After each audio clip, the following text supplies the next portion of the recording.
Полиция сняла у нее протезы ног для более тщательной проверки и сказала подождать снаружи. Мальчик расстроился, потому что пожилая женщина теперь не могла ходить. Но внезапно одному полицейскому пришла в голову невероятная идея. Он снял ноги со своего.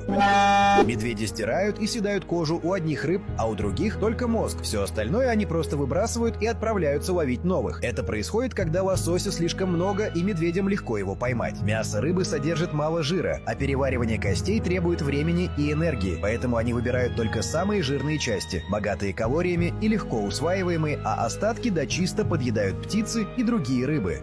Сделай небольшой надрез на краю монеты перед тем, как подбросить ее. Этот маленький надрез меняет баланс монеты, из-за чего она чаще падает на одну сторону, практически гарантируя победу. Теперь выбери нужную сторону и подбрось монету.